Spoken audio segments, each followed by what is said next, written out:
오늘의 책은 마이클 샌델이 쓴 돈으로 살 수 없는 것들이라는 책입니다. 와, 책 제목이 드라마나 영화 제목 같기도 합니다. 의미를 확 던져주는데, 우선은 이 책의 저자 마이클 샌델, 누구나 한 번쯤은 들어봤을 법한 이름이죠. 네네. 내용을 보면은 27살에 최연소로 하버드대학 교수가 되시고 27살의 하버드대 교수요. 우리나라에는 이제 정의란 무엇인가. 그리고, 엄청 유명한 책이죠. 네, 민주주의의 불만, 왜 도덕인가, 이런 내용의 이제 책을 쓰신 분이어가지고 많은 분들에게 익숙하신 내용일 거예요. 네. 그런데 이제 제가 오늘 소개해드릴 내용은 이제 돈으로 살 수 없는 것들이라는 제목이고, 이거는 샌들 교수님께서 시장과 도덕, 그러니까 마켓 vs 모럴이라는 그런 제목으로 강의하신 내용을 가지고 이제 책으로 엮은 그런 내용이라고 보시면 될 것 같아요. 강의 내용을 엮어서 책으로 네네. 만든. 근데 제가 갑자기 이 책을 이렇게 이야기를 해보면 좋겠다라고 생각한 이유가 있는데요. 네. 개인적으로 이제 제가 유튜브 채널을 운영하고 있는데 이제 올해부터 뭔가 컨텐츠를 돈을 받고 파는 것도 해보고 있거든요. 근데 이제 그걸 하면서 제가 늘 마음속에 이거를 돈을 받고 예. 팔아도 되는 건가? 아니, 왜냐면 안 팔던 거니까. 예. 제가 이제 그동안 유튜브에서 이제 공짜로 다 하다가 네. 이걸 팔기 시작하면서 저희 마음속에서 이제 고민이 있었던 거죠. 돈으로 살 수 없는 것들이라는 제목이 제 옛날에 읽었던 책이고 집에 있었는데 갑자기 눈에 들어오면서, 자, 돈으로 살 수 없는 것들이라는 그런 주제라면 돈 받고 팔면 안 되는 것들 또 있지 않을까? 라는 그렇죠. 생각으로 책을 다시 한번 열어봤는데, 정말 이 시대에 우리가 다시 한번 또 생각해 봐야 되는 좋은 화두들이 많이 던져져서 우리가 이 부분에 대해서 고민을 한번 해보면 어떨까라는 생각이 좀 들었습니다. 이호석 이사님의 현실적인 고민이 또 개인적인 담겨 고민. 있기도 하고, 네. 사실 누구나 그럴 것 같기도 해요. 특히 이제 언론계에서는 언론사 기사, 뉴스는 다들 이제 공짜라고들 많이 느끼시잖아요. 맞아요. 그래서 언론사들도 고민이 되게 많고, 또 서비스업 하시는 분들 입장에서도 내가 제공하는 서비스도 나의 시간과 노력으로 만들어진 결과물인데, 속된 말로 서비스는 서비스인 줄 안다라고. 네.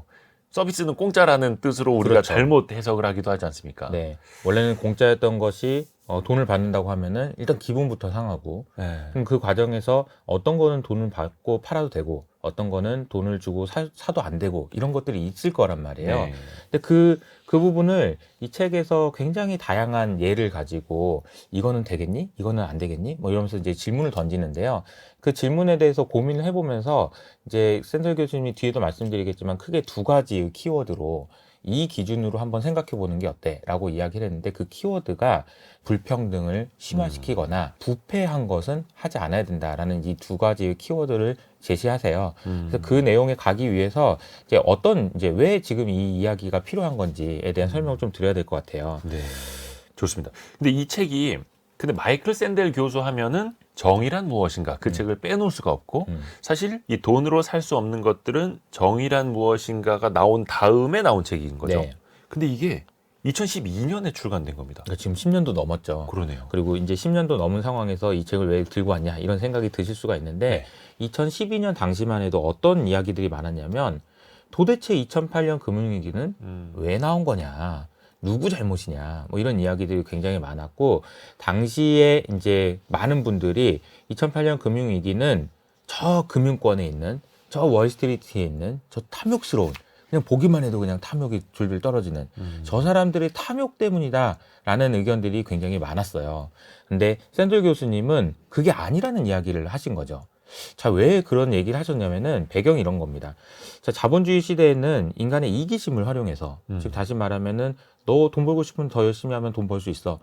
그래서 네가 더 좋은 물건 만들면 네가 돈 벌 수 있어. 이런 구조를 활용해 가지고 성장하는 구도란 말이에요. 네. 그러면 인간의 이기심을 기본적으로 깔고 가는 구조에서 탐욕이라는 거는 인류 역사상 늘 있었던 건데 이게 왜 지금 와서 문제가 되냐라는 거죠. 그 질문을 해보면 샌들 교수님은 이렇게 대답을 하는 겁니다. 돈을 받고 팔면 안 되는 것들을 팔기 시작했기 때문이다 라는 거죠. 원래는 경제, 그러니까 소위 말하는 거래 영역에 들어가지 않았어야 되는 것들이 거래 영역으로 들어가기 시작하면서부터 모든 문제가 시작된 거다, 이런 이제 설명을 하시는 거죠. 근데 그 사례들이 이 책에서 상당히 많이 이야기를 해주고 있는데 네. 그 하나하나 들어보시면 조금 공감 혹은 고민을 함께 하실 수 있을 것 같아요. 맞아요. 네. 그걸 이제 키워드로 한번 하나씩 정리를 해볼까요? 오늘의 책! 마이클 샌데리슨 돈으로 살 수 없는 것들. 이것이 궁금하다. 키워드로 풀어볼게요. 첫 번째 키워드. 새치기. 새치기는 잠시 후에 좀 이야기를 해보겠고요. 네. 우선은 거래가 안 되던 것들 중에서 거래가 되는 것. 네네. 그래서 우리에게 고민을 던져주고 있는 것부터 먼저 이야기를 좀 풀어볼까요? 이 책의 이제 내용에 들어가기 앞서서 이제 최근 시장의 상황에 대해서 요즘 얘기, 이제 너무 옛날 얘기니까 네. 2008년 금융위기는 그렇다 치고 지금 상황에서 이 얘기가 왜 중요한지를 좀 설명드려보도록 할게요. 네. 그 우리가 얼마 전에 지난주죠. 바이든 대통령이 네. 이스라엘에 지원을 해야 된다. 아, 예산 좀 줘라. 예. 이렇게 얘기하면서 하신 용어가 있는데요. 음. 그 용어가 뭐냐면은 US 리드 오더라고 돼 있어요. 자, 이게 표현을 하면 이런 겁니다.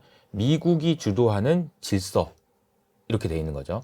그럼 미국이 주도하는 질서라는 말이 무슨 말이냐? 질서 그러면 무슨 말이냐라고 생각을 해보면 질서는 뭐 이렇게 줄 잘 서는 거, 아니면 뭐 제도, 아니면 법규, 뭐 이렇게 좀 더 나아가면 헌법 이런 것들을 생각할 수 있는데 미국이 주도하는 질서라는 게 무슨 말이지? 라고 생각할 수 있어요. 그리고 이 질서 중에는 굉장히 다양한 질서가 있습니다. 학급에서 일반의 질서, 이반의 질서 이런 것도 있을 수 있고, 혹은 나라의 질서가 있을 수 있고요. 네. 그리고 이제 세계의 질서가 세계의 있을 수 질서.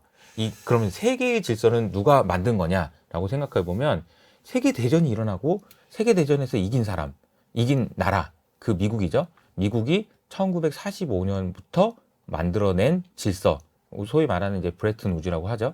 그 질서가 지금까지 유지된 거다라고 볼 수 있는데, 이 미국이 지금 바이든 대통령이 이스라엘을 막아야 되는 이유를 설명할 때, 이 지금 미국이 그동안 끌고 왔던 이 질서를 유지하기 위해서는 이스라엘을 지켜야 됩니다. 이런 얘기를 했다는 거는 네. 상당히 의미심장한데요. 어떤 의미가 있는 거냐면, 직관적으로 설명드리면 미국의 질서가 흔들리고 있는 거예요.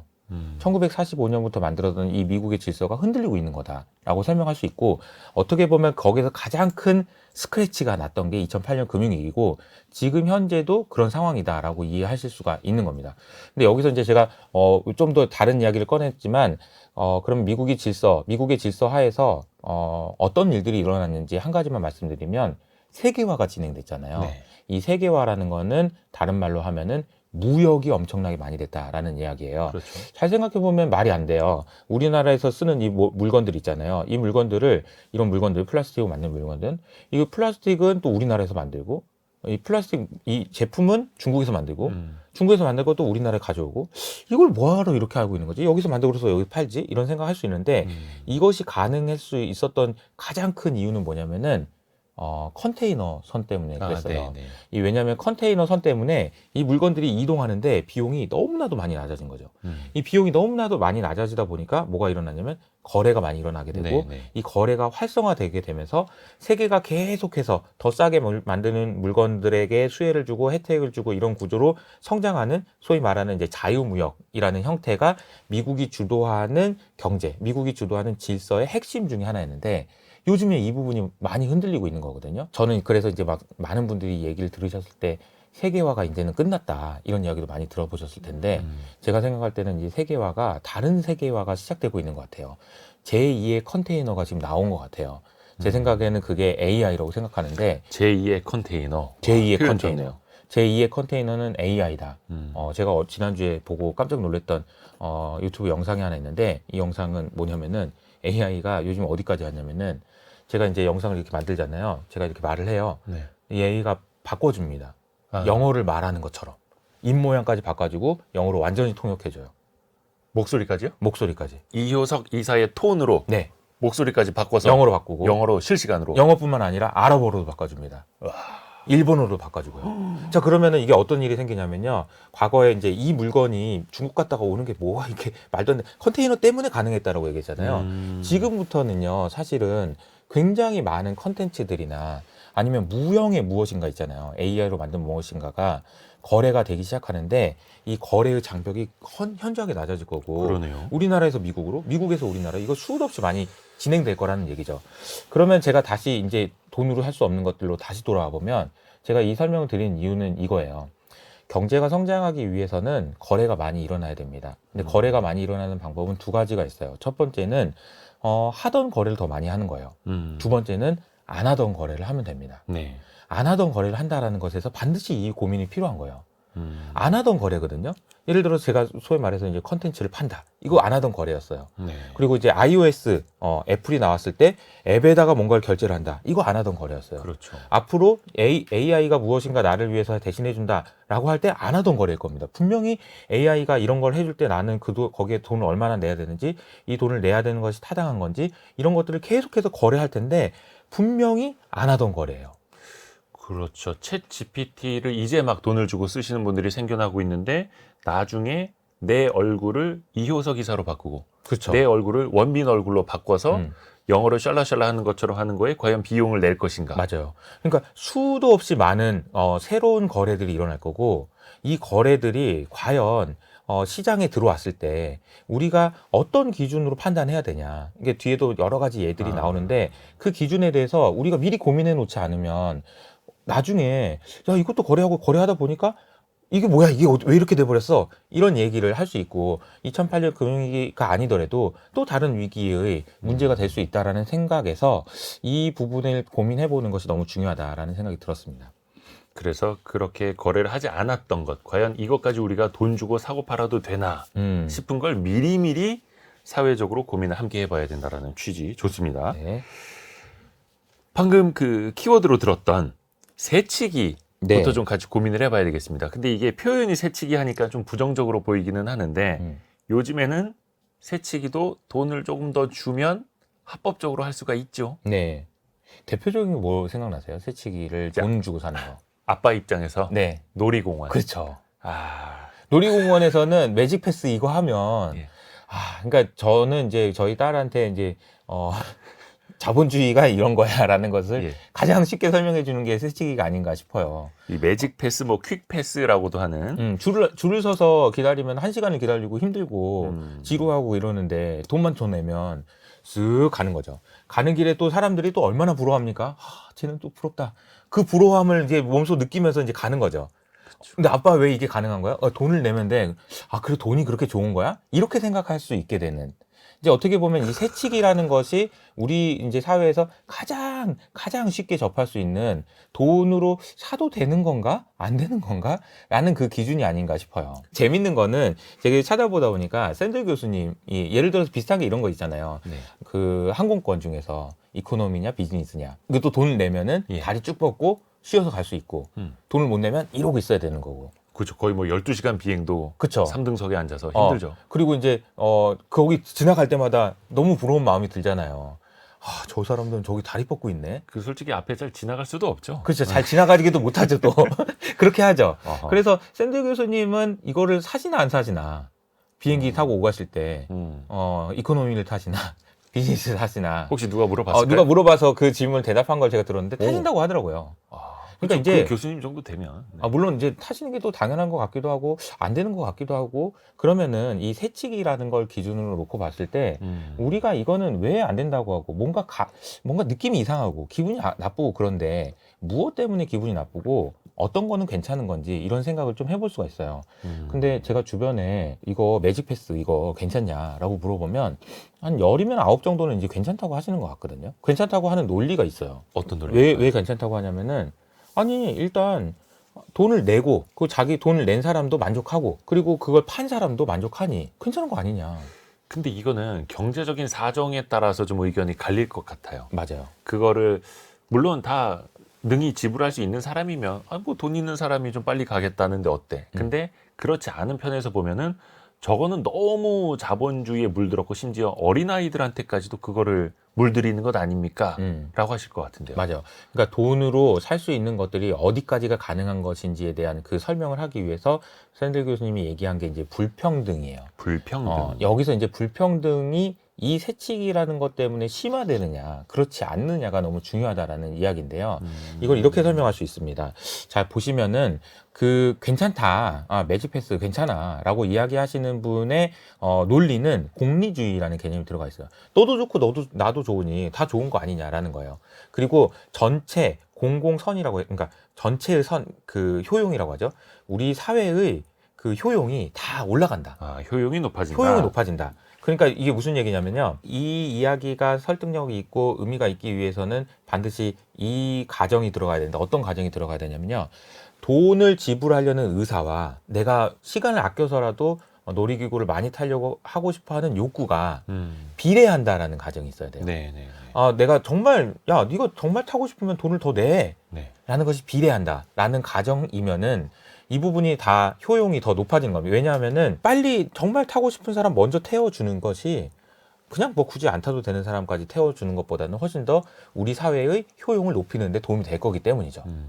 자, 그런데 이제 여기서 이제 문제는 뭐냐면 가격이 너무 높아버리면 이런 거예요. 네. 그러니까 말씀하신 대로 내가 엄두도 못 낼 정도의 가격이 돼버린다. 나의 소원은 정말 놀이기구를 타는 거지만 내가 돈이 없어서 이게 안 된다. 라는 그런 어떤 가격대가 있을 텐데 그 가격대가 적정한 수준이 어딘가에 있을 거예요. 네. 근데 그건 아무도 모르죠. 사람의 사회적 합의가 필요한 거고 어떻게 보면 이제 뭐 매직 패스라고 제가 말씀 계속 드리고 있지만 이 부분의 가격에 대해서는 어느 정도는 사회적 합의가 있고 사람들이 그래 그 정도는 괜찮아라고 하니까 이제 받아들여지는 거지. 사실 처음에는 되게 좀 말이 많았잖아요. 네. 그러니까 이런 부분들도 가격의 높이에 따라서 좀 정해질 수 있고 반드시 우리가 고려해야 되는 것은 이것을 돈 받고 팔았을 때 불평등이 심화되는지 여부를 체크해 볼 필요가 있다라는 이야기죠. 물론 언급해드렸던 일부 놀이공원의 사례는 뭐 연간 회원에게만 빨리 갈 수 있는 기회를 제공한다거나 그렇죠. 아니면 뭐 시간을 할당한다거나 뭐 1인당 뭐 2, 3회 어떤 권리를 준다거나 이렇게 또 많이 변형이 되고 있다. 그래서 실제 사례랑은 좀 다를 수 있다는 걸 한 가지 말씀을 드리겠고요. 근데 이제 그런 것도 있습니다. 뭐 대리 줄서기 알바를 쓰는 것도 있고 야구장이나 콘서트장 가면은 맨 앞자리 스탠딩 좌석. 맞아요. 특히 이제 야구장 가면은 스카이박스라고 하는 전망 좋은 자리. 그 안에 음료랑 막 먹을 것도 제공을 그쵸, 하는 그쵸. 그런 것도 있지 않습니까? 그러면 어떤 거는 조금 불쾌하게 느껴지고 어떤 거는 괜찮아. 라고 느껴지고 그 차이도 있을 거란 말이죠. 이게 참 그래서 시장 경제의 논리로 따지면 이거는 가격이 결정됐고 거래가 된 거니까 괜찮다라고 이야기를 많이 하시고 그렇긴 한데 그냥 거래가 되도록 내버려 두는 것이 옳은 것이냐는 이제 도덕의 영역으로 넘어와야 된다는 거예요. 네. 그러니까 말씀드렸던 대로 기분이 나쁘고 뭔가 불쾌하고 이건 뭔가 좀 사회적으로 공공선이라는 관점에서 보면은 좀 안 맞는다라는 얘기거든요. 어딘가 안 맞는다. 그러니까 이 부분에 대한 논의가 필요하다는 얘기인데 이런 얘기 있었잖아요. 옛날에 행복이 성적순은 아니잖아요. 네. 그러니까 이 얘기가 굉장히 우리 시대에 얘기 많이 나왔었던 얘기죠. 그렇죠. 네, 공부만 잘하면은 뭐 행복한 거 그거 아니잖아요. 왜 이렇게 공부를 많이 시키는 거예요? 이제 학생들의 이야기였던 것 같은데 그럼 무슨 순위여야 되는 거죠? 행복은? 딱히 순서로 가릴 필요도 없죠. 그렇죠. 예. 순서를 가릴 필요도 없다는 말이 정답인 것 같고요. 네. 또 어떤 거는 보면은 어떤 사람을 스카이박스에 좋은 자리에 놓고 어떤 사람은 그냥 일반 자리에 넣을 것인가, 그걸 어떤 순서로 결정할 것인가 라는 질문에 대해서도 그거를 돈 많은 순서대로 결국 돈인데. 아니면은 정말로 저기서 보고 싶은 그런 마음의 크기를 측정해서 이런 게 어렵잖아요. 그 네. 마음의 크기를 측정한다는 게 그러니까 사실 일반적으로 생각하면 이럴 수 있죠. 정말 이 야구 경기를 정말로 진짜 진심으로 너무너무 보고 싶고 편한 자리에서 보고 싶은 마음을 측정해서 그 마음이 제일 큰 사람한테 저기 가게 한다. 라는 거를 측정하기 어렵죠. 마음이 보이지도 않고 그걸 네. 측정할 수 없죠. 그럼 그 마음을 대신 측정해주는 게 뭐냐라고 얘기하면 돈이라고 얘기할 수는 있는 거거든요. 왜냐하면 돈이 가치의 척도라고 했으니까 네가 느끼는 가치를 지불할 수 있는 것이 돈이 얼마나 되느냐라고 하면은 그것이 이제 돈의 척도 그러니까 가치의 척도이기도 하니까 돈을 많이 낼 수 있는 사람이 그렇게 간다. 라는 것은 어느 정도는 합리적이에요. 네. 그러니까 너의 마음의 크기를 측정한다라고 하면, 근데 이게 측정이 잘못되거나 지나치게 과도하게 됐을 경우에 이제 문제가 된다라고 볼 수 있는 거죠. 야, 생각해 볼 거리가 되게 많습니다. 또 하나 들어볼 키워드가 있는데요. 한번 들어볼까요? 다음 키워드. 인센티브. 인센티브는 뭔가를 차등적으로 지급하는 것의 대명사 아니겠습니까? 네네. 이건 어떤 의미일까요? 잘하는 거 내가 돈을 더 줄 테니까 예. 네가 더 성과를 잘 내면 인센티브를 줄게. 이런 게 인센티브라고 얘기하고 인센티브가 최근에 이제 뭐 괴짜 경제학이라든지 이런 책에 보면은 시대의 뭐 대세인 것처럼 느껴질 때도 있고 그랬죠. 근데 이 부분에서도 여러 가지 좀 문제들이 생긴다라는 이야기들이 나오고 있어요. 사회적으로 네. 그러니까 아까 제가 이제 전체 우리나라의 사회의 전체 효용이 극대화된다 라는 것이 너무 당연한 거 아닌가? 그렇게 하도록 하는 게 맞는 거 아닌가? 그러면 좋다고 생각하죠. 라고 생각을 하는데 예. 이걸 추구하는 것은 문제가 없나요? 이런 질문도 해볼 수 있는 거예요. 그러니까 모두가 다 높은 효용을 추구한다라는 것이 가능하고 괜찮은 건가? 그냥 그렇게 하도록 그냥 계속 다 내버려둬도 되는 건가? 라는 질문에 대해서도 샌들 교수님은 되게 중요한 질문을 던지시는데 공리주의자들은 그거 다 모두의 행복, 더 절대 다수의 행복이면 다 괜찮다라고 얘기하는데 이 질문에 대해서는 이런 질문 한번 해볼 수 있을 것 같습니다. 만약에 더 많은 사람들의 행복을 위해서라면 우리나라랑 이번에 뭐 중국이랑 축구 경기를 해요. 그러면 중국이 이기는 게 좋은 거네요. 그렇지 않아요? 인구가 많으니까. 아니 우리나라는 5천만밖에 안 되고 중국 저런 많으니까 중국이 이기면 중국 사람들이 훨씬 더 효용이 커질 거 아닙니까? 기분이 좋고. 그러면 말이 안 되잖아요, 이거는. 그래서 공리주의, 절대 다수의 최대 행복, 그게 꼭 좋은 것만은 아니다. 절대 답은 아니다. 맞아요. 공리주의라는 것이 처음 나왔을 때는 너무 소수, 그러니까 왕족들이나 이성이 행복하고 이런 우리는 뭐냐 이런 얘기가 나오니까 우리도 행복하게 해주세요. 이런 정도에서 이제 취지에서 나왔다. 시도해 보면. 근데 지금 이거를 그대로 더 많은 사람이 행복하게 만드는 게 최고다라는 것이 과연 옳은 것인가? 그거 단적인 예의 아니에요. 그러니까 이제 뭐 예를 들어서 그러네요. 뭐 어떤 미국에서 어떤 그 야구 선수들이 야구 팀이 있어요. 네. 근데 그러면은 어떤 그 야구 팀이 이겨야 되냐 그랬더니 그 주에 인구가 제일 많은 주요. 이러면 너무 애매하잖아요. 그렇죠. 그건 너무 애매하단 말이에요. 그러니까 나의 그 사람이 숫자로 판단하는 것은 좀 어폐가 있다라는 이야기가 여기서 나오는 거죠. 또 하나 그 인센티브 이야기가 나와서 말인데 정부가 많이 장려하는 정책 할 때도 인센티브 같은 걸 정부가 많이 주지 않습니까? 뭐 맞습니다. 출산 장려금, 네. 또 전기차 구매 보조금 같은 것도 그쵸. 있고 환경 보조금이라든지 뭐 분담금도 있고 장애인 고용에 따른 뭐 지원금도 있을 수 있겠고요. 네. 그럼 이런 거는 좀 어떻게 생각을 해봐야 될까요? 이거는 뭐 저도 이제 뭐 답이 있다거나 그런 건 아니고요. 네. 이 이제 샌들 교수님이 얘기하신 거에서 상당히 인상적이었던 표현이 이제 아까 이제 불평등이라는 키워드를 새치기를 통해서 말씀드렸다면 네. 여기서는 이제 부패에 대한 이야기를 좀 하셨는데 부패라고 하면 이거는 뭘까요? 부패를 어떻게 정의할 수 있을까요? 그러니까 좀 나쁜 짓 뭐 이렇게 생각할 수 있는데 부패는 뭘까요? 라고 생각해 보면 샌들 교수님이 이렇게 정의하시더라고요. 자기가 팔면 안 되는 거, 자기 게 아닌 걸 파는 거를 부패라고 얘기하더라고요. 그러니까 대표적으로 우리가 생각하면 부패 그러면 떠오르는 게 이제 약간 아무래도 이제 정치인이니까 네. 정치인의 부패를 생각해 보면 정치인이 뇌물을 받았다라고 하면 이 뇌물을 받는 행위는 어떤 거래인가? 라고 이제 정의를 해보면 이런 거라는 거죠. 뇌물을 받았다. 내가 저기다가 이권을 허가해 줄 테니까 뇌물 줘라고 하면 그 이권을 이쪽으로 옮겨주는 이 사람한테 주는 그 권리가 과연 그 정치인의 것이었느냐 이 질문인 거죠. 팔면 안 되는 것을 팔았다. 정치인의 것이 아닌데 내게 아닌데 그걸 돈 받고 팔았으니 이건 부패다라는 거예요. 그러니까 이것은 사실 어떻게 보면은 저도 이 그 뭐 컨텐츠를 팔고 뭐 이런 행동을 하면서 늘 고민하는 게 이런 거예요. 이건 과연 나의 것인가? 어디서부터 어디까지가 나의 것인가? 어디서부터 어디까지는 나의 것이 아닌가? 왜냐하면은 사실 제가 아침에도 이제 열심히 글을 쓰고 이런 걸 올리고 막 이런 일을 하고 하는데 유튜브 영상도 올리고요. 근데 사실 정확하게 말하면은 저도 무엇인가를 보고 저의 생각을 말한다고 하지만 이 영상에서 이 글에서 저의 생각은 도대체 몇 %나 될까라는 고민을 하게 돼요. 이분이 생각, 예를 들어서 오늘 아침에는 제가 뭐 다모다라는 교수님이 어제 하셨던 얘기, 네. 그리고 어제 이제 뭐 빌 에크먼이 했던 얘기, 아니면은 제이미 다이먼 뭐 회장님이 하셨던 얘기, 이런 얘기들을 제가 곱씹어 보고 이 사람이 이런 얘기를 한 건 이런 생각인 것 같습니다라고 얘기하지만 사실 이 사람의 생각을 전달하는 거니까 과연 이거는 나의 컨텐츠인 것인가? 아니면 다른 사람이 컨텐츠인 것인가? 이 고민이 되게 많이 되더라고요. 단순히 그냥 부패 그러면은 누가 봐도 명확한 부패는 뭐 논란의 여지가 없잖아요. 그렇죠. 뭐 저 사람이 저 돈 받고 저걸 팔았고 저거 했대, 뇌물 받았대. 이건 너무 명백하잖아요. 네. 그런데 그 기준을 나의 것이 아닌 것을 팔았을 때 문제가 된다라고 부패의 정의를 해버리면은 그 순간부터 고민해야 되는 것이 굉장히 많아지는 것 같아요.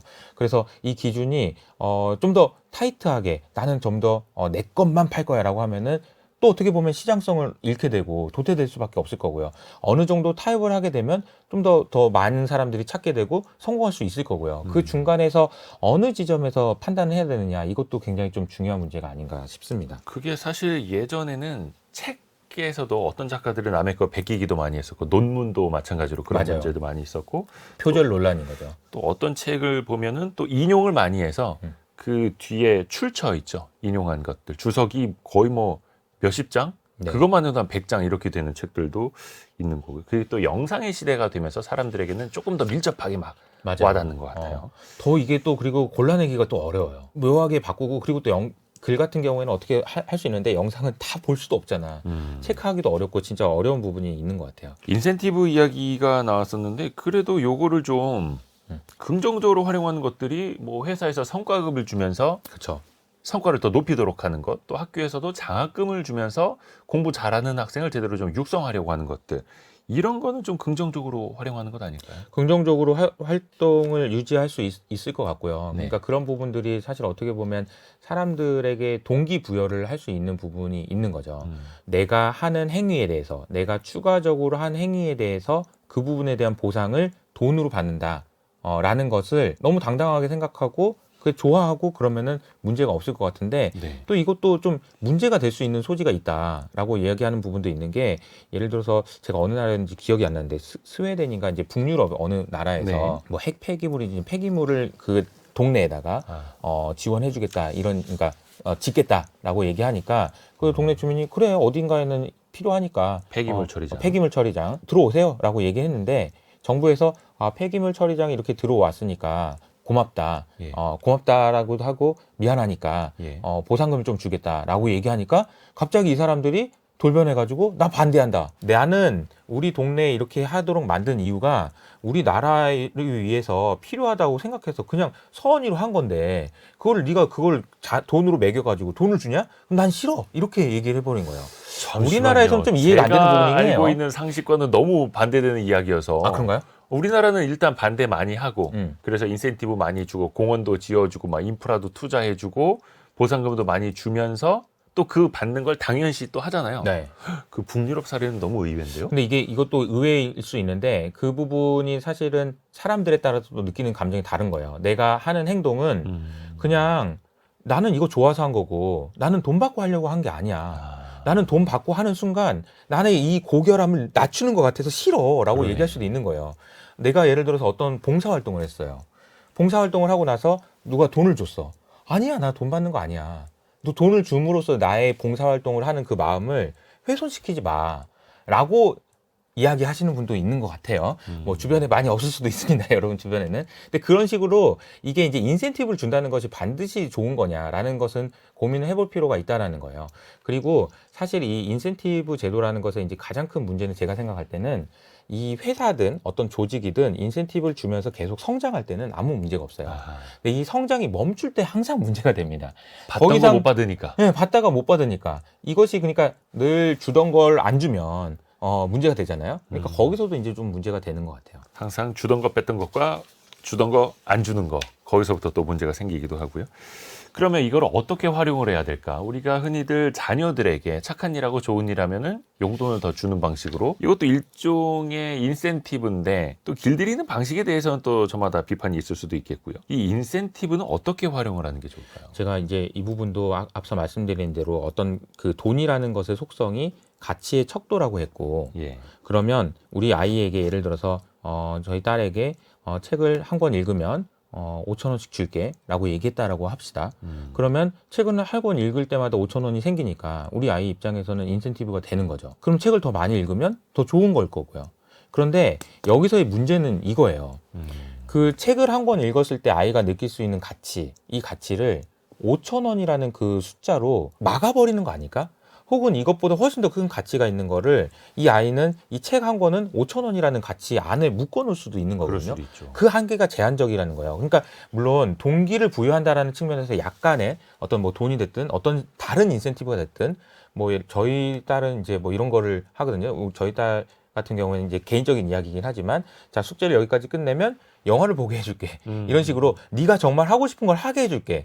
라고 하면 이거는 이 가치가 내가 하고 싶은 것이 그 열망 있잖아요. 이 가치가 내가 책을 먼저 읽고 이것을 하는 것을 통해서 얻을 수 있는 것 이렇게 하면 괜찮은데 이것에 이 중간 과정에서 이게 돈이 들어가게 되면은 이 돈 때문에 이게 과연 어느 정도의 가치가 있는지에 대해서 오히려 혼란스러울 수도 있을 것 같아요. 그래서 내가 이걸 하면 돈을 줄게라는 그런 것은 물론 명확하게 이 가치를 딱 5,000원, 10,000원 이런 식으로 측정한다라는 측면에서는 의미가 있을 수 있으나 그걸 재단해버리거나 한계를 지어버린다는 측면에서는 오히려 역효과가 날 수도 있다. 그러니까 여러분들이 생각하실 때 이 아이가 정말 하고 싶어 하는 것을 인센티브로 내고 그 대신에 이걸 하기 위해서는 이걸 해야 된다라는 식으로 돌려서 이렇게 해보시는 것도 어떨까라는 생각이 좀 듭니다. 그렇죠. 그 독서하는 것 자체, 공부하는 것 자체의 즐거움과 보람을 좀 느끼게 해줬으면 맞아요. 좋겠는데 그게 어려우니 그쵸. 또 다른 인센티브를 동원하게 되는 누구나 가질 수 있는 고민일 것 같습니다. 다음 키워드도 들어보죠. 다음 키워드 벌금과 요금. 지금 우리나라는 똑같이 신호위반을 하고 과속을 하더라도 잘 사는 사람, 못 사는 사람에게 똑같은 벌금이 적용이 되죠. 그래서 이거를 소득이나 자산별로 차등 적용을 해야 되는 것 아니냐 몇 년 전부터 논의는 나오고 있습니다만 벌금이 아니라 누군가에게는 그냥 요금이 될 수도 있다는 거 아닙니까? 이 키워드가. 이게 과속을 하게 되면 이제 벌금을 내잖아요. 예. 벌금을 내면 좀 뭐 기분 썩 좋진 않죠. 뭐 그럼요. 안 걸렸으면 됐는데 뭐 이런 생각도 들고. 그런데 과속을 해서 벌금을 내는 것을 내가 잘못했다. 미안하다. 정부한테 그런 마음으로 내는 사람도 있을 거고. 예. 만약에 예를 들어서 10만 원이라는 돈이 어떤 분에게는 너무 아무것도 어떤 일반인들에게는 뭐 100원 정도의 의미밖에 없는 그런 사람이라면 이 10만 원은 어떤 느낌이 드냐면 그래? 내가 10만 원 줄 테니까 과속하게 해줘. 라는 식으로 생각할 수 있다라는 거죠. 이게 이제 벌금과 요금의 차이예요. 내가 잘못했으니까 내는 돈이라는 개념은 벌금이고요. 요금이라는 개념은 내가 하게 할 테니까 돈 낼 테니까 돈 낸다니까 벌금 뭐 알아서 얼마 이런 식으로 된다라는 거죠. 거의 하이패스 느낌이네요. 그러니까요. 그러다 보면은 이 돈 많은 사람들은 언제나 고속도로에서 200km로 달려도 되는 거예요. 왜냐면 나는 요금을 냈으니까. 그 사람의 마음은 훨씬 더 편안해지는 거죠. 그래서 말씀하신 대로 일부 이제 이것도 북유럽 국가였던 것 같은데요. 핀란드죠. 핀란드에서는 속도 위반자의 수입에 비례해서 벌금을 내게 하면 네. 이때는 이제 좀 무서워지는 거죠. 그쵸. 돈이 많은 사람도 돈이 많으니까 벌금을 더 내. 너는 10만 원이 너한테는 100원이지? 그러면은 다른 사람한테 10만 원이 뭐 1000만 원, 뭐 1억을 내. 이런 식으로 돼가지고 가장 많은 과속 범칙금이 이게 보니까 21.7만 달러라고 하더라고요. 거의 한 3억? 그쵸. 3억 가까이 되는 거죠. 범칙금이 3억이 되는 거야. 그러니까 재벌이 과속한 것과 그쵸. 서민이 과속한 것은 달리 처벌해야 된다. 그렇죠. 요. 이것도 사실 어떻게 보면 돈으로 가치를 척도하는 건데 네. 재는 건데 네. 이 사람들한테는 이 돈이 10만 원이 아무 의미 없는 돈이고 네. 이 사람한테는 너무 힘든 돈인데 사실은 어떻게 보면은 더 규칙을 잘 지키고 질서를 잘 지켜야 되는 분들은 또 돈이 많고 사회적으로 영향력이 많은 분이라고 볼 수 있잖아요. 그러니까 그런 측면에서 생각을 해보면 이런 방법도 우리나라에서도 한번 생각해 보는 것도 필요하지 않을까라는 생각이 듭니다. 근데 이제 이 얘기를 저희 와이프랑 또 해보니까 야, 왜 그 소득으로만 하냐? 그러니까 월급쟁이가 무슨 죄냐 그런 얘기도 하시더라고요. 그렇죠. 그러니까 자산이 많은 사람들은 또 월급이 없잖아요. 그러면 또 애매하다. 그래서 자산과 수입을 합쳐서 해야 된다. 뭐 이런 얘기도 하던데 어떤 방식으로든 예. 이 고민해 볼 필요는 있는 것 같아요. 거의 뭐 기초연금 지급하는 그 대상 뽑아내듯이 맞아요. 자산과 소득을 다 환산을 해가지고 그러니까 이거와 되게 좀 유사하면서도 아마 듣는 분들에게 훨씬 더 공감이 가는 이야기가 있는데요. 네. 이게 어린이집 이야기예요. 어린이집이요? 자, 이거 어린이집에 보면은 여러분들도 이제 어린이집에 보내시는 분들은 아시겠지만 6살, 뭐 6살, 7살 이제 아이들이 이제 맡겨놓고 6시에서 7시까지는, 그러니까 6시에서 7시 사이에는 아이를 찾으러 오세요라고 이제 어린이집에 했다고 합시다. 네. 그러면은 이제 엄마가 아빠가 둘 중에 한 명은 가야 되는데 둘 다 뭐 회식에 잡혔어. 혹은 야근을 해야 돼. 예. 그래서 못 가는 상황이 된 거예요. 그래서 엄마가 허겁지겁 막 7시가 넘어서 8시, 9시가 돼가지고 어린이집에 뛰어갑니다. 그러면서 선생님 너무 죄송합니다. 죄송해요. 어떻게 해요? 우리 애기 너무 미안해. 뭐 이렇게 하면서 이제 가는 거죠. 네.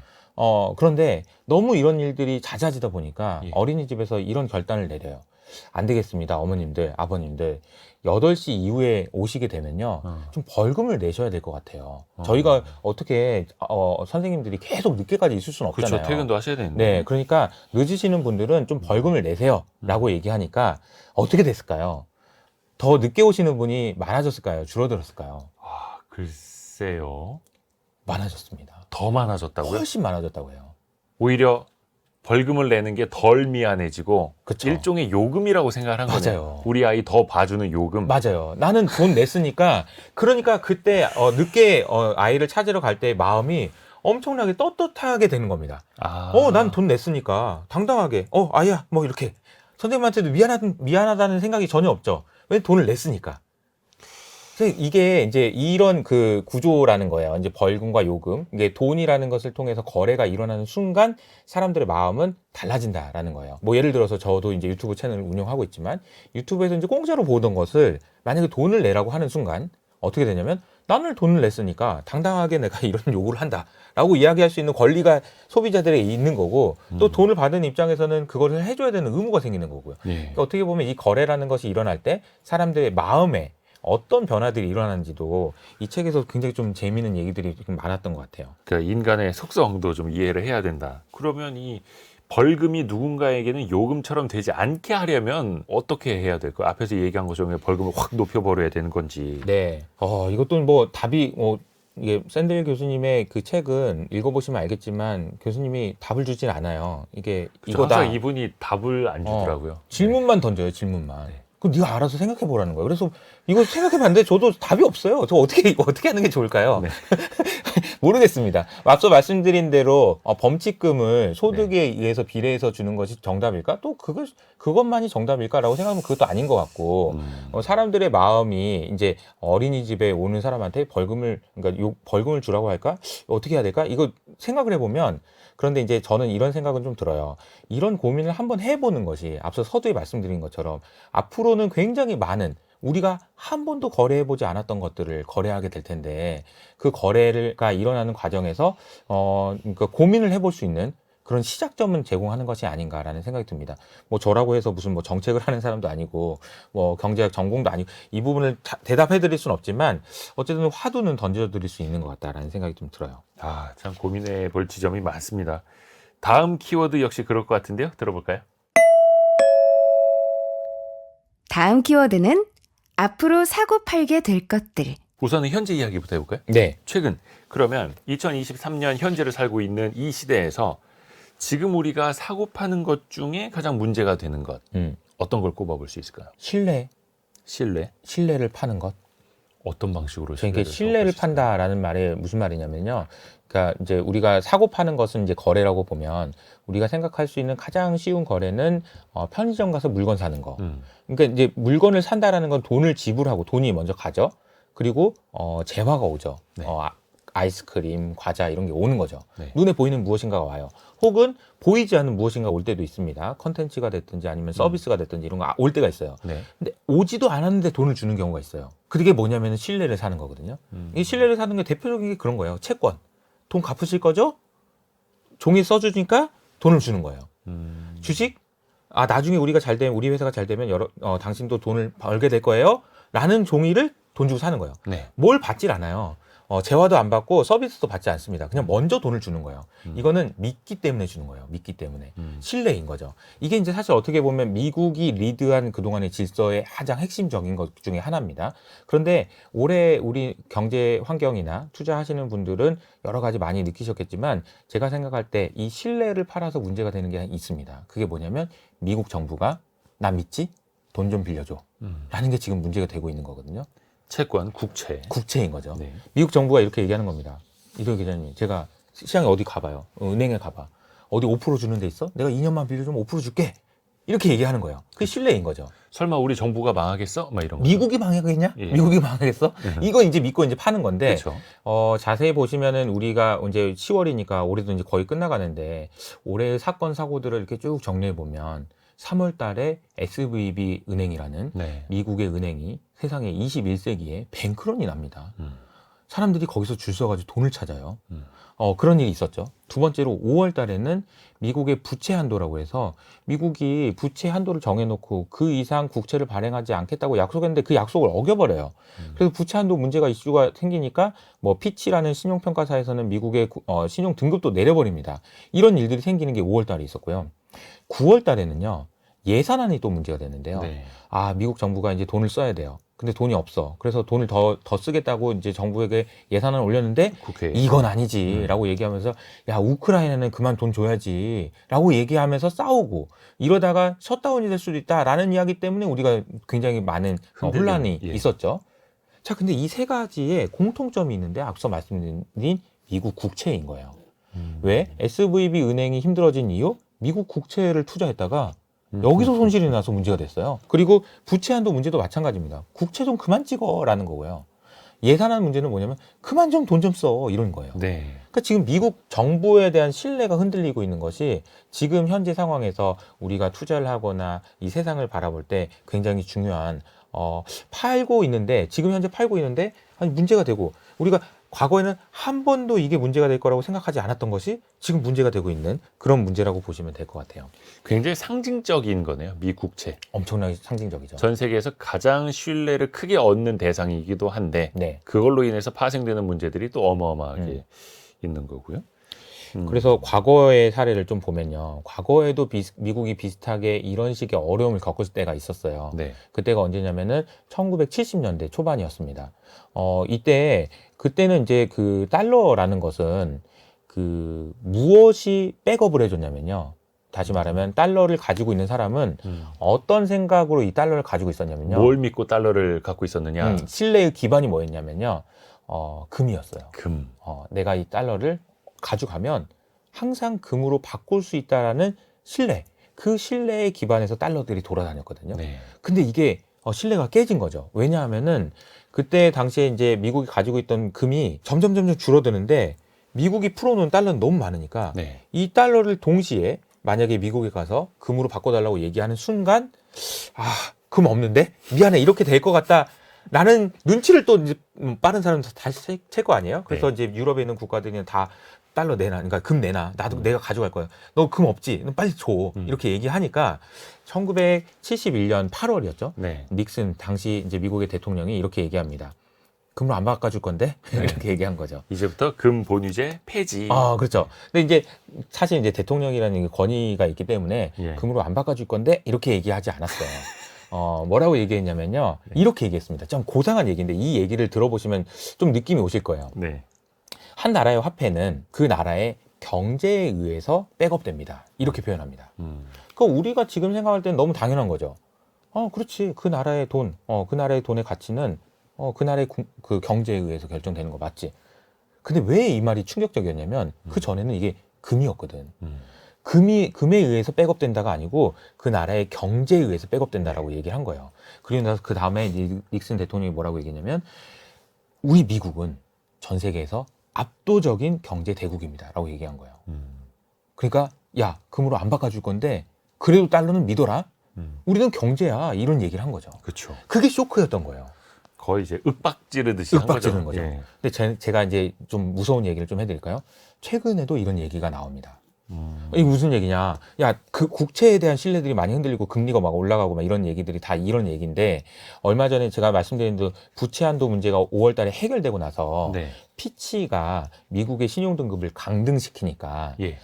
미국의 이제 거의 이제 헤드라고 할 수 있는 JP 모건의 제이미 다이먼 회장님이 예. 이런 얘기를 하십니다. 무슨 얘기를 하냐면 닉슨 쇼크랑 비교해서 한번 들어보세요. 무슨 얘기를 하시냐면은 야, 피치 니네들이 미국의 신용 등급을 강등시켰다고? 그래? 아유 웃기네 이런 얘기하면서 우스꽝스럽다라는 표현을 쓰시고요. 그러면서 이제 뭐라고 얘기했냐면 야 그러면 미국보다 신용등급 높은 나라도 있겠다 이렇게 얘기하시는 거죠. 네. 뭐 캐나다? 아 그래? 아 그런 나라들이 뭐 미국보다 신용등급이 높아? 근데 그 나라들이 있잖아. 사실 우리가 만들어 놓은 군사 시스템 하에서 발 뻗고 자는 애들 아니야? 라고 얘기했어요. 키워드는 밀리터리입니다. 이게 무슨 얘기냐면 야 니네들이 우리나라의 경제 이런 거 못 믿어? 그러면 믿을 수 있는 거 얘기해 줄까? 밀리터리? 이게 되게 섬찟한 얘기인 거죠. 이게 지금 보면은 누가 봐도 제가 볼 때는 지금 미국의 지금 상황은요. 과거에 금이 점점 떨어져 가지고 없을 때와 비슷하게 지금의 미국의 부채 문제는요. 이대로 가면 해결할 수 있는 방법이 별로 없어요. 없죠. 왜냐면은 국채가 지금 국채 규모가요. 뭐 엄청나게 천정부지로 높아졌다라는 걸 제가 보여드릴 수 있는 얘기가 뭐냐면은 올해 2022년이니까 2021년도에 미국 정부가 냈던 이자가요 0.5조 달러였거든요. 네. 내년에는요 1.3조 달러가 될 것 같습니다. 이자만. 네, 이자만요. 네. 혹은 1.3조 이상이 될 것 같아요. 그러면은 우리나라 GDP 그 우리나라 육박하는 1년 수준이에요. GDP를 미국이 한 해 이자로만 쓰는. 이자로만 써요. 네. 근데 잘 보세요. 내야 되는 이자가 3배가 된 거예요. 2년 만에. 근데 이런 거는요, 옆에 있는 친구들 중에서 그런 분들 있지 않아요? 돈을 빌렸는데 이자가 너무 많아서 이자를 내려고 돈을 빌려. 그래서 돈을 빌렸던 이자가 높아져. 이자가 더 높아져서 돈을 또 빌려. 돌려막기. 이 얘기가 이제 뎁트 스파이럴이라는 전문 용어인데 예. 이걸 이제 레이 달리오나 이런 그 미국에 있는 그루들이 계속 얘기해요. 이러다가 미국 정부가 이거 여기 빠진다. 금리 이거 1.3조면은 장난이 아닌 돈이에요. 어마어마한 돈입니다. 1.3조를 이자로 내야 된다고? 근데 그 이자로 낸 돈을 또 돌려막기 위해서 부채를 더 발행해야 된다고? 말도 안 되는 거지. 이런 생각을 하게 되고 이런 구조가 유지되기가 어렵다라는 생각을 많은 분들이 지금 하고 계신 거거든요. 그래서 최근에 보면은 제가 굉장히 인상적이었던 게 미국의 국채 금리가 올라가는 이유가 뭔 것 같아요? 라고 얘기를 하니까 뱅크 오브 아메리카에서 펀드 매니저들한테 설문조사를 한 결과가 있거든요. 네. 금리가 올라가는 거는 매우 간단합니다. 경제가 좋든지 아니면은 뭐 인플레이션이 되든지 이런 건데 이게 아니고 미국 정부가 돈을 너무 많이 빌려서요. 라는 숫자가 3대 5였어요. 오히려 이게 더 많았어요. 지금 미국 정부의 재정에 대해서 굉장히 걱정을 많이 하고 있다는 겁니다. 근데 문제는 여기서 끝이 아니에요. 뭐가 문제냐면요. 이자를 내는 게 문제가 아니고요. 국방비 지출이 문제입니다. 이제는. 이번에 예산안 통과되는 과정에서 공화당에서 반대했던 결정적인 이유는 야, 우크라이나한테 돈을 얼마나 계속 주려고 그러냐 였어요. 그런데 아마도 제가 보기에는 이스라엘에 우크라이나에게 주는 돈 이상 줄 것 같습니다. 필요할 것 같아요. 네. 이렇게 되면 옆에서 보는 사람 입장에서 이게 말이 안 되는 거예요. 이자도 천정부지, 국방비도 천정부지, 세금은 안 고쳐요. 그럼 이거 어떻게 할 거냐라는 이야기가 나올 수밖에 없고 이 부분이 사실은 우리가 그동안 믿고 있었던 아주 근간이 되는 우리가 거래하는 가장 핵심이 되는 그 근간이 지금 흔들리고 있는 상황이라고 이해를 하시면 될 것 같아요. 이게 되게 좀 중요한 문제가 아닌가라는 생각이 좀 듭니다. 결국엔 미국도 어차피 그 채권을 갚을 생각이 없는 것 아닌가로 이제 귀결이 될 것 같은데요. 갚을 네. 수도 없고 그 금액을 다. 네. 요거는 또 나중에 우리가 경제적으로 한번 또 풀어보는 그 기회가 있을 것 같습니다. 심쿵 한방 같이 한번 들어보실까요? 오늘의 심쿵 한방. 마이클 샌데리슨 돈으로 살 수 없는 것들. 핵심 구절을 한 방에 정리합니다. 모든 것을 사고 팔 수 있는 사회를 걱정하는 이유가 무엇일까? 좋은 것이라면 무엇이든 사고 파는 세상에선 돈이 모든 차별의 근원이 되기 때문이다. 돈이 더욱 중요해지면서 불평등 때문에 발생하는 고통도 깊어지고 있다. 불평등이라는 이야기가 또 마지막에도 나옵니다. 마지막으로 돈으로 살 수 없는 것들, 이 책을 어떤 분들이 읽으면 좋겠다고 생각하세요? 네, 제가 서두에 말씀드린 대로 무엇인가를 파셔야 되는 분들은 꼭 읽으셔야 될 것 같아요. 무엇인가를 파는 사람 입장에서는 무엇을 팔면 안 되는지에 대한 대답도 나올 수 있을 것 같고요. 그리고 앞으로 좀 부패하지 않고 청렴하게 살고 싶다. 인테그리티를 유지하면서 나는 이렇게 하고 싶다. 그런 생각 하시는 분도 반드시 좀 읽어보셨으면 좋겠고, 뭐 특히나 이제 정치인 분들이라면 좀 읽어보시면서 앞으로 우리 시대가 점점 많은 것들을 거래하게 될 텐데 그 거래할 때마다 무엇을 기준으로 판단해야 되는지에 대해서 우리 좀 더 많은 분들이 공감대를 형성하고 좀 더 좋은 선택을 할 수 있는 우리나라의 이익을 위해서 어떤 선택이 중요한 건지에 대한 판단을 하기 위해서 이 책이 정말 도움이 될 거라고 생각을 합니다. 아유, 감사합니다. 오늘 업라이즈 이효석 이사와 함께 마이클 샌델 교수가 쓴 돈으로 살 수 없는 것들을 함께 읽어봤습니다. 고맙습니다. 감사합니다. 감사합니다.